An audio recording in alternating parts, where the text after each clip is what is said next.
Olá, bem-vindos a mais uma gravação do Evangelho segundo o Espiritismo, aqui pelo canal do YouTube, do Centro Espírita Luz e Caridade de Ivaiporã. Para começar o trabalho de hoje, eu vou ler um texto do livro Escrínio de Luz, do Espírito Emmanuel, psicografia do médium Francisco Cândido Xavier. O título do texto é Afabilidade e Doçura. No exercício da afabilidade e da doçura, que atrairá em teu favor as correntes da simpatia, compadece-te de todos e guarda, acima de tudo, a boa vontade e a sinceridade no coração. Não será porque sorrias a todo instante que conseguirás o milagre da fraternidade. A incompreensão sorri no sarcasmo e a maldade sorri na vingança. Não será porque espalhes teus ósculos com os outros que edificarás o teu santuário de carinho. Judas, enganado pelas próprias paixões, entregou o mestre com um beijo. Por outro lado, não é porque apregoas a verdade com rigor que te farás abençoado na vida. A irreflexão no serviço assistencial agrava as doenças e multiplica os desastres. Com a franqueza agressiva, embora tocada de todas as intenções, não serás portador do auxílio que desejas, conseguindo gerar tão somente o desespero e a indisciplina. Não será com o elogio público ou com a acusação aberta que ajudarás aos companheiros. Quase sempre, o louvor humano é uma pedra no caminho e a queixa habitualmente é uma crueldade. Sorrisos e palavras podem estar simplesmente na máscara. Na alegria ou na dor, no verbo ou no silêncio, no estímulo ou no aviso, acende a luz do amor no coração e age com bondade. Cultivemos a brandura sem afetação e a sinceridade sem espinhos. Somente o amor sabe ser doce e afável para compreender e ajudar, usando situações e problemas, circunstâncias e experiências da vida para elevar nosso espírito eterno ao templo da luz divina.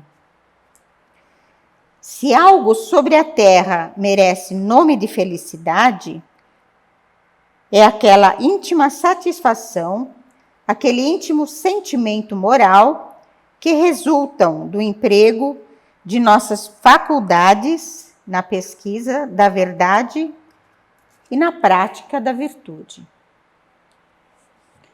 Vamos elevar agora então os nossos pensamentos e fazer uma prece. Agradecemos ao Mestre Jesus Cristo por mais essa oportunidade de aprendizado para a nossa elevação espiritual. Pedimos aos bons espíritos, amigos, trabalhadores da casa, que nos acompanhem, nos orientem e nos ilumine para que a explanação de hoje chegue ao coração de todos os que assistirem a este vídeo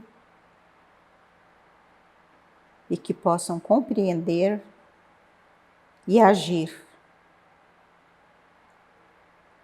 Agradecemos ao Mestre Jesus pela oportunidade e pedimos que nos acompanhe. Assim seja. A explanação de hoje, então, será a cargo do nosso amigo, irmão Fábio, que falará sobre o capítulo 9 do Evangelho segundo o Espiritismo, na Instruções dos Espíritos, item 6, a afabilidade e a doçura. Olá, meu irmão, minha irmã, cordiais saudações e mais esse evangelho que acontece aqui na nossa casa espírita. Essa casa que nos propicia esses momentos de discussão, de aprendizagem, de enriquecimento, de certa forma melhorando cada vez mais aquilo que somos, em direção ao evangelho que Cristo deixou para nós aqui na Terra. E é sempre bom e é prazeroso falar acerca do Evangelho de Cristo. Esse que foi um exemplo de homem, um exemplo a ser seguido. Hoje nós trataremos, dentro do Evangelho segundo o Espiritismo, do capítulo 9, no item 6. Capítulo 9, que tem como título Bem-aventurados os que são brandos e pacíficos. E nós temos no item 6 uma instrução dos Espíritos que trata da afabilidade e da doçura. Eu gostaria, anteriormente, de citar duas pequenas frases de Cristo, onde ele diz assim: bem-aventurados os que são brandos, porque possuirão a terra. Isso está em Mateus capítulo 5, versículo 5. E tem uma outra frase que diz assim: bem-aventurados os pacíficos, porque serão chamados de filhos de Deus.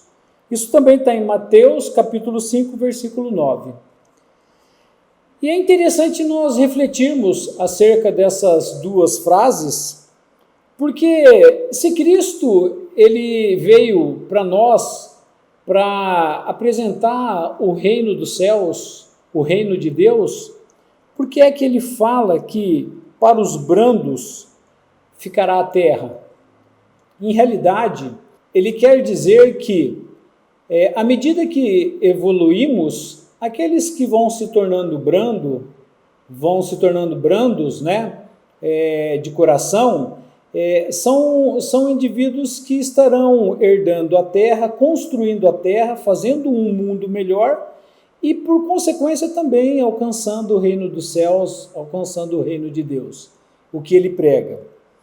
E na frase que ele coloca, bem-aventurados pacíficos, porque serão chamados de filho de Deus, ele coloca uma condição: para você ser chamado de filho de Deus, você tem que ser pacífico. E é acerca destas verdades que nós trataremos hoje na nossa explanação do Evangelho. A afabilidade é uma característica de brandura, de temperança, de harmonia, de benevolência, que deve ter todos aqueles que professam a ideologia de Jesus Cristo e acreditam nos ideais de Jesus Cristo, assim como a doçura. E o maior exemplo disso foi o próprio Cristo. O próprio Cristo, em toda a sua vida e a sua caminhada, a sua jornada, o desenvolvimento das suas pregações, os seus exemplos, sempre foi feito de maneira harmônica e maneira branda, onde ele demonstrava o imenso amor que ele tinha por onde ele andava. E isso era visto por todos aqueles que o cercavam. E aí nós começamos, então, a pensar um pouco a respeito da sociedade que nós vivemos hoje. Como é que é a sociedade que nós vivemos hoje? Nós temos uma sociedade calma ou temos uma sociedade agitada? As nossas vidas, elas são harmoniosas ou são vidas atribuladas? O que, de certa forma, a sociedade nos cobra hoje? A rapidez hoje é muito grande, rapidez de informação, de desenvolvimento de fatos, de circunstâncias, a própria velocidade com que o mundo se agita e se faz hoje, por consequência, faz que nós tenhamos também essa velocidade dentro da nossa vida. E isso afeta diretamente dentro dos nossos lares.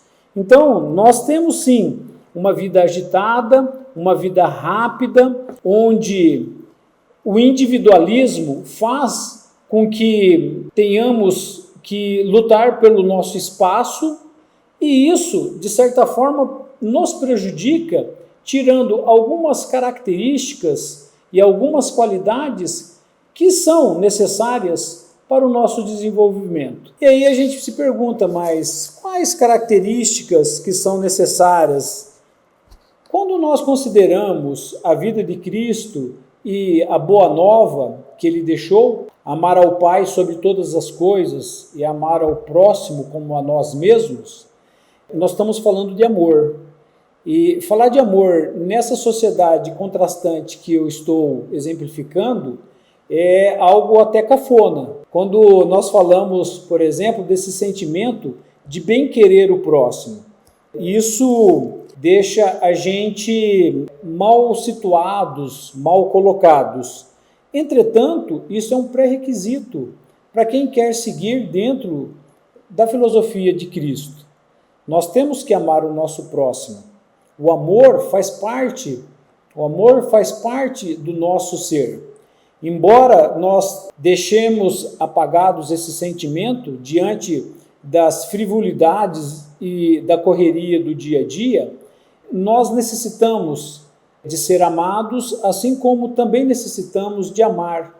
Amar no sentido puro e verdadeiro da palavra. Não estamos falando aqui das paixões levianas do dia a dia da vida. Estamos falando desse sentimento superior chamado amor, que é necessário na vida de todos aqueles que vivem.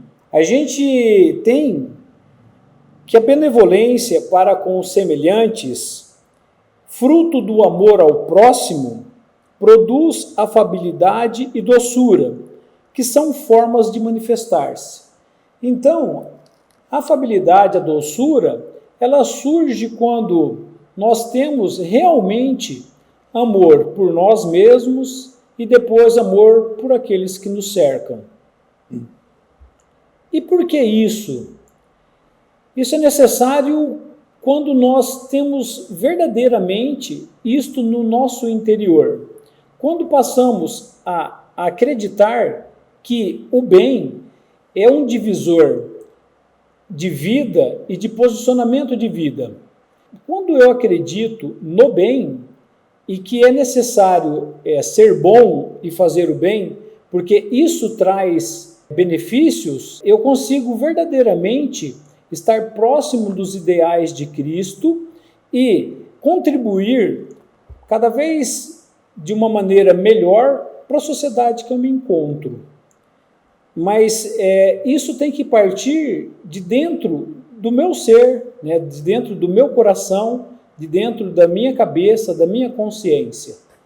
Quando você tem esse despertar, de fato, você consegue entender que ao longo dessas reencarnações e do desenvolvimento da nossa vida, é o bem que deve perpetuar. As coisas do mundo, as coisas mundanas, elas começam a parecer, de certa forma, transitórias. E mesmo diante da importância que elas tenham, elas perdem a luz diante daquilo que é verdadeiro e eterno. Aí você me diz assim, quais coisas? As coisas materiais que eu me refiro, essa briga material do dia a dia, né? O carro, a casa, o status, o dinheiro, quando você, na verdade, haveria de valorizar aquilo que faz realmente o indivíduo, que é o estado de harmonia, de consciência, de relacionamento para com o próximo, um senso de justiça, um senso de bem-querer para poder auxiliar e acreditar que a sociedade ela pode sim ser uma sociedade melhor a partir de atitudes boas que nós tenhamos e que nós professamos. E é nessa situação que entra a afabilidade com o meu próximo e com a doçura para com o meu próximo. Nós gostamos de ser bem tratados, gostamos de se sentir queridos e gostamos que, de certa forma, deem consideração e valor ao que somos, ao que estamos. E isso também é verdadeiro para com o próximo. Todo esse sentimento que nós desejamos para nós mesmos, bom seria nós replicarmos ao nosso próximo e fazer com que o nosso próximo tenha esse mesmo conforto quando nós passamos por esse sentimento de bem-querer. E muito importante é que, assim, eu posso praticar isso no meu círculo imediato, daquelas pessoas que me cercam, daquelas pessoas que estão ao meu lado, e propagar isso à medida que eu alcance outras pessoas mais externas. Mas se eu já conseguir fazer isso com quem está ao meu lado, já é de uma significação muito grande. E eu gostaria de lembrar uma história aqui de um monge. Esse monge, ele praticava tiro com arco, né? E ele foi interpelado por um jovem, esse monge já era de idade, né? E ele foi interpelado por um outro monge mais novo, que era muito, muito habilidoso com o arco. E aí, esse jovem monge propôs uma disputa com o velho. E os dois pararam diante de um alvo, e eis que o monge novo pegou o arco, a flecha, e arremessou contra o alvo e acertou na mosca. E aí o velho monge ponderou bem, viu aquela situação, e aí o outro ficou esperando que ele fosse fazer um tiro com o arco também. Aí ele pegou e chamou então o jovem monge para cima de um penhasco. E aí subiram os dois em cima daquele penhasco, e lá numa escarpa extremamente íngreme, numa garganta onde tinha um abismo, tinha um tronco de uma árvore quase podre, rachado em más condições, e numa outra escarpa distante, um alvo. E aí o velho monge pegou muito serenamente, caminhou até o meio do tronco da árvore, flexionou o arco e atirou a flecha e bateu na mosca. E aí voltou para o lugar seguro e falou: agora é a sua vez. E aí o jovem monge ponderou bem, olhou e recusou o tiro e por fim deu a competição encerrada por aquele momento. Esse velho monge, ele só conseguiu fazer isso porque a serenidade estava dentro dele. Era dentro do seu interior que estava a serenidade. A harmonia, a paciência, ela estava dentro do seu interior, independente do que estava fora, independente do que estava acontecendo fora. A harmonia, a serenidade estava dentro do seu coração e dentro da sua mente. Afabilidade e doçura é desse jeito também. Ela tem que estar dentro do nosso coração e dentro da nossa mente. É só com essa paz interior que eu consigo transmitir isso para todos aqueles que me cercam, que eu consigo transmitir para todos aqueles que estão ao meu redor. Nós, muitas vezes, estamos sujeitos, né, nessa sociedade a vermos risos, sorrisos, palavras agradáveis, né, a cortesia em demasia. Entretanto, no interior daquelas pessoas que professam essa carcaça externa, né, existem sentimentos ainda muitos negativos. E é importante nós termos a consciência disso. e saber que são pessoas que estão em desenvolvimento, são irmãos que estão em desenvolvimento e que, ao seu tempo, eles chegarão a essa realidade ao qual nós estamos falando aqui, de buscar verdadeiramente esse sentimento sem ter uma segunda intenção por trás. E é muito importante você ter essa consciência e também procurar se melhorar a cada dia, porque nós podemos enganar aqueles que estão à nossa volta, podemos enganar aqueles que estão ao nosso lado, mas nós jamais conseguiríamos enganar a Deus e a providência divina. Eles, sim, verdadeiramente sabem o que acontece no nosso coração. Meus irmãos, o que nós gostaríamos de estar falando para vocês por essa oportunidade é esta mensagem. Gostaríamos de deixar as boas vibrações e emanações e que Jesus esteja amparando a todos hoje e sempre. Que assim seja. Vamos elevar os nossos pensamentos para a prece final. Senhor, somos gratos pela oportunidade deste aprendizado, dessa explanação. Pedimos que continue nos conduzindo e nos assistindo. Pedimos que abençoe a todos os trabalhadores da casa, encarnados e desencarnados, e que envie ajuda a todos os irmãos necessitados. Somos gratos pelo carinho, pela atenção dos amigos espirituais, trabalhadores da casa, e pedimos que nos mantenham no caminho para que possamos cada vez mais auxiliar com o aprendizado e com a nossa elevação. Assim seja.